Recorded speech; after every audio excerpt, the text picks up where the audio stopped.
Hello everyone and welcome back to another how-to video.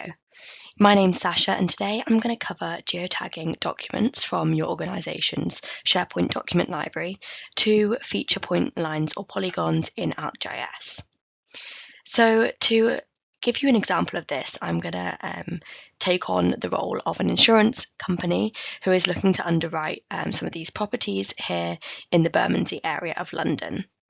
Now, what I want to be able to do is geotag some of my organisation's document libraries so that they appear as this PDF does here in my polygons feature pop-up. Now, to do that, the first thing I need to ensure is that editing has been enabled on my feature layer through the item settings. Then we're going to jump into my organisation's SharePoint site. Now, if I scroll down, you can see that I have embedded the exact same web map we've just seen using the ArcGIS for SharePoint web part. Now, if you haven't yet seen our other how-to video on how to embed these web maps within a SharePoint site, then do check that out first. So as I said, what I'm trying to achieve here is to geotag the documents that are in this document library here to a specific property polygon of my choice. So in this case, the shard, which is this red polygon here.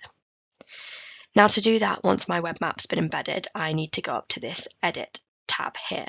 And that just ensures that my entire web page is in edit mode and I can make those changes before republishing them.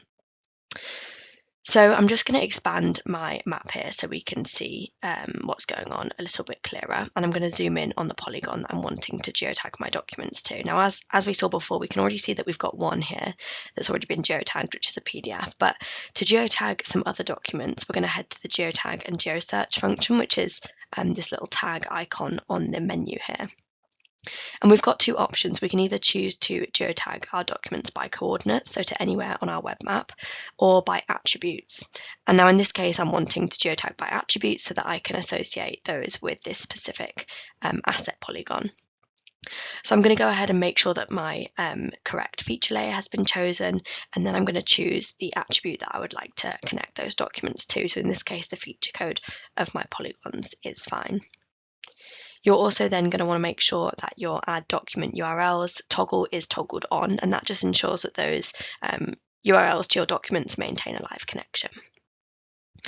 When you scroll down, you're going to see something that looks a little bit like your SharePoint document library.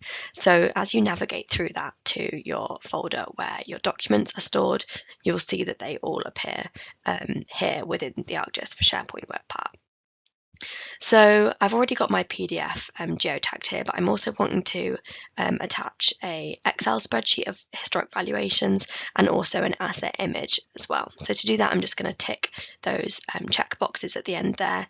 I'm going to hold, drag and drop when I can see that that polygon of choice has been highlighted in blue.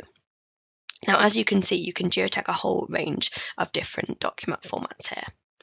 So when that's been achieved successfully, we will get a notification at the top here.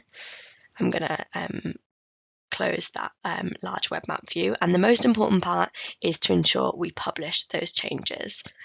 So that just ensures that we're publishing all those edits we've made and making sure those documents have been geotagged successfully and pushed through to ArcGIS Online.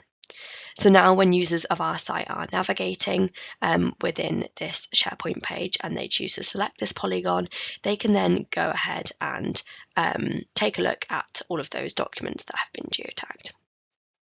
If I then go back to our ArcGIS web map as well, we can see when we select our feature polygon here that documents have been updated, and now we can see all three as options here. And again, as users, we can go ahead and view those PDFs, images, Excel sheets, whatever you're wanting to geotag there. So hopefully you found this how-to video useful, and stay tuned for the next one. See you next time.